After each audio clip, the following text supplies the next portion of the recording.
তরঙ্গকে শুধুমাত্র সরকারি রাজস্ব আহরণের উৎস হিসেবে দেখার পরিবর্তে ডিজিটাল অবকাঠামোর চালিকা শক্তি হিসেবে বিবেচনার আহ্বান জানিয়েছেন টেলিযোগাযোগ খাতের অংশীজনরা। তাদের মতে সাশ্রয়ী মূল্যে অধিক তরঙ্গ বরাদ্দ এবং বিনিয়োগ বান্ধব নীতিমালা গ্রহণ করা হলে অর্থনীতি নতুন গতি পাবে।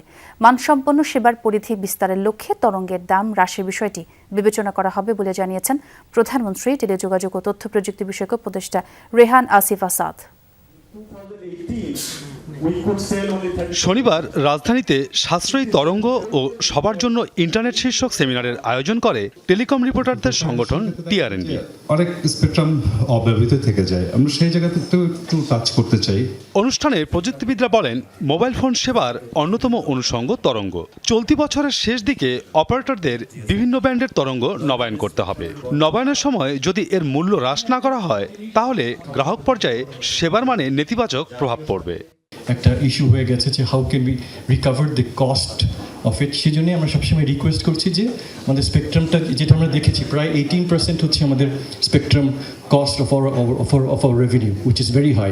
So we have the spectrum renewal this year. So my humble submission to the honorable advisor and also the BTRC chairman that they will be taking the careful I would say initiative. সেবার গুণগত মান নিশ্চিত করার লক্ষ্যে তরঙ্গের দাম কমানোর বিষয়ে আলোচনা চলছে বলে জানান প্রধানমন্ত্রীর টেলিকম ও আইসিটি বিষয়ক উপদেষ্টা। তরঙ্গের যথাযথ ব্যবহার নিশ্চিতের পরামর্শ দেন তিনি। Spectrum is a resource. It's a national resource. It's not a government resource. It's a national resource which should be utilized properly for the national benefit. So the way আমরা infrastructure sharing এ গেছি, ঠিক সেইভাবে আমরা কি করে spectrum sharing এ যেতে পারি, that should be the one.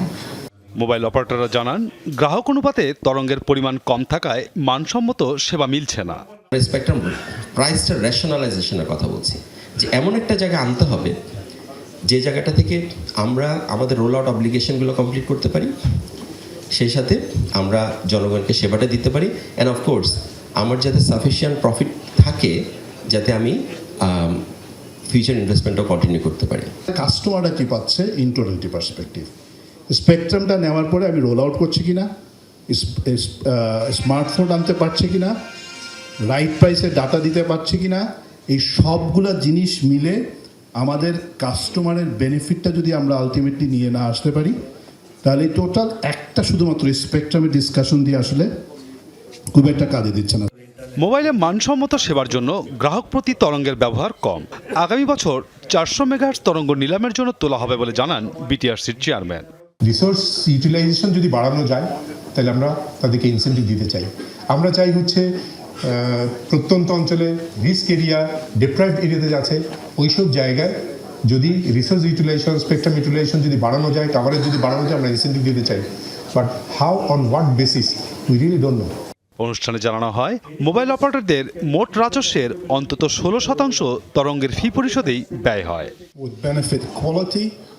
Masuduzzaman Robin, Jamuna news, Dhaka.